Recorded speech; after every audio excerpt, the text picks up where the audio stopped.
اسی طرح زلفی بخاری صاحب کے علاوہ یہاں پر دوسرے اور بھی لوگ موجود ہیں کہ جن کی یہاں جو پاکستان کے شہری نہیں ہیں، وہ برطانوی شہری ہیں یا امریکی شہری ہیں،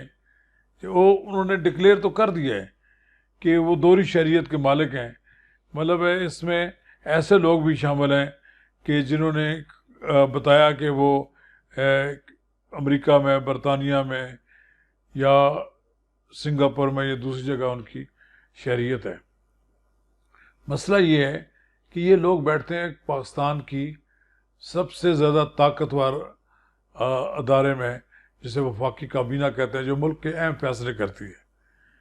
اس میں سیکریسی کی باتیں ہوتی ہیں، کئی باتیں حلف اٹھایا ہوتا ہے لوگوں نے، جو ارکان ہوتے ہیں کابینہ کے، وہ کابینہ کے اندر کیے جانے والے فیصلوں کے ساتھ عام لوگوں کے ساتھ شیئر نہیں کریں گے۔ اور یہ جو 15 آدمی ہیں، انہوں نے میں کسی نے حلف نہیں اٹھایا ہوا، یہ لوگ عام شہری ہی سمجھا جائے ان کو تو بہتر ہے۔ یہ جب سے کابینہ میں بیٹھتے ہیں، ملک کے اہم فیصلے کرتے ہیں، اور بعض فیصلے تو ایسے ہوتے ہیں کہ جو کسی دوسرے ملک کے تک پہنچنے میں کے راستے میں بڑی سختی کے ساتھ کنٹرول کرنے کی ضرورت ہوتی ہے کہ کہیں یہ چیز باہر نہ جائے۔ لیکن جن لوگوں کو وزیر اعظم نے اپنے ارد گرد اکٹھا کر لیا ہے، ان میں سے جو غیر ملکی شہریت کے مالک ہیں، ان کے بارے میں تو کوئی آدمی نہیں کہہ سکتا کہ جناب آپ کی وہاں کس کس سے روابط ہیں، کیا کیا آپ کی وہاں مطلب تعلقات ہیں۔ لیکن بہرحال یہ لوگ بیٹھتے ہیں، ان کو نہیں بیٹھنا چاہیے۔ اب اس بات پر کہ وفاقی کابینہ کے اجلاسوں میں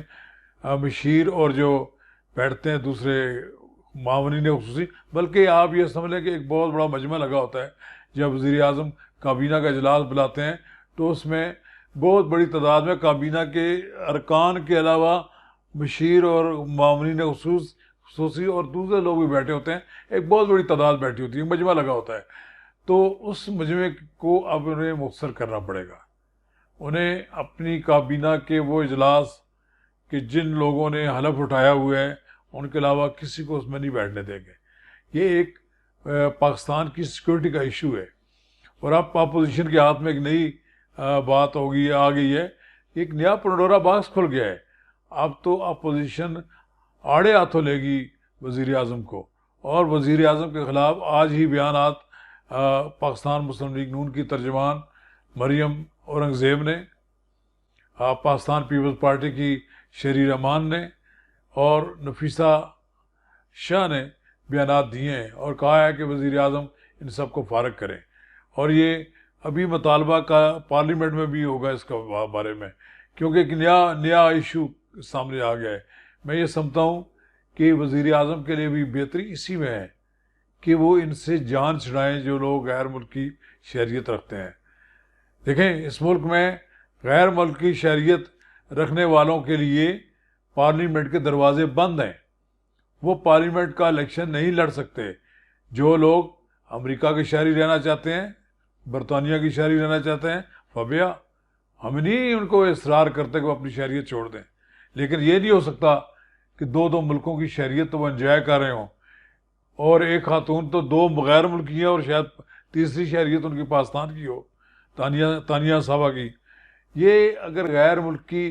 شہریت کے مالک لوگ پاکستان کے بارے میں آ کر فیصلے کرتے ہیں تو یہ ایک مطلب ایشو ہے، اس کو سالو کرنا ضروری ہے۔ یہ ہماری سیکیورٹی کے اداروں کو بھی سوچنا پڑے گا کہ ہمارے ملک میں ایسے لوگ موجود ہیں، ہمارے اداروں میں بڑے بڑے عہدوں پر بیٹھے ہوئے ایسے لوگ موجود ہیں کہ جن کی رسائی ملک کی اہم فائلوں تک ہو گئی ہے۔ یہ میں سمجھتا ہوں کہ یہ بڑا اہم مسئلہ ہے، اس کو سالو کرنا چاہیے۔ یہ وزیر اعظم کے لیے ایک وبال بن جائے گا۔ وزیر اعظم کو سوچنا چاہیے کہ یہ کوئی پی سی بی کا بورڈ تو نہیں ہے کہ یہاں سے بلا لیں جناب کسی کو، کھلاڑی کو باہر سے، وہ آ کر یہاں کوچ بن جائے اور یہاں اگر تربیت دے، کوئی نہیں ٹھیک ہے جی، باہر کا آدمی ہے وہ ہمیں سکھانے آئے۔ لیکن یہ پاکستان کی وفاقی کابینہ ہے، اس کا کوئی رکن غیر ملکی شہری نہیں ہو سکتا، کوئی رکن، کوئی مشیر، کوئی خصوصی معاون جا کر کابینہ کے اجلاسوں میں نہیں بیٹھتا، وہاں بڑی اہم باتیں ہوتی ہیں، اہم فیصلے ہوتے ہیں، اور میں یہ سمجھتا ہوں کہ یقیناً اس بات کا نوٹس سپریم کورٹ بھی لے گی، اس بات کا نوٹس ہماری سیکورٹی کے ادارے بھی لیں گے، اور اس سے قبل کہ بہت خرابی ہو جائے اور بہت شور شرابہ ہو جائے اور بہت بڑا یہ ایشو بن جائے، وزیر اعظم کو چاہیے کہ ان سب کو چلتا کریں۔ نہیں کرنا چاہتے تو انہیں کہیں کہ وہ اپنی شہریت ختم کریں، جیسے فیصل واڈا کا بھی ایک ایشو چل رہا ہے کہ جب انہوں نے الیکشن کمیشن کو اپنے بیان داخل کیا اور بتایا، اس وقت تک وہ غیر ملکی شہری تھے۔ ابھی اس کا مطلب یہ ہے کہ پاکستان میں تو کوشش کی گئی کہ غیر ملکی شہریت رکھنے والے لوگوں کو بھی الیکشن لڑنے کا موقع مل جائے، لیکن نہیں ملا۔ ابھی ووٹ کا ایشو ہے، وہ ووٹ کا ایشو اپنی جگہ اہمیت رکھتا ہے، لیکن جس شخص نے برطانوی شہنشاہیت سے وفاداری، جس شخص نے کینیڈا کی شہنشاہیت سے وفاداری، اور جس نے امریکی حکومت، امریکی عوام کی، امریکی حکومت کے ساتھ وفاداری کا حلف اٹھایا ہو، اسے کسی صورت میں پاکستان کی وفاقی کابینہ میں بیٹھنے نہیں دینا چاہیے۔ میں سمجھتا ہوں کہ ان کو پاکستان کی وفاقی کابینہ میں بیٹھنے کی اجازت دینا یہ پاکستان کے ساتھ ظلم ہے، پاکستان کے ساتھ زیادتی ہے۔ یہ عمران خان صاحب، یہ آپ کے لیے بہت بہتر ہے کہ آپ جتنی جلدی اپنے ان مشیروں اور ان معاونین خصوصی سے نجات دلائیں، اور پاکستان کو بھی ان لوگوں سے نجات مل جائے گی۔ شکریہ۔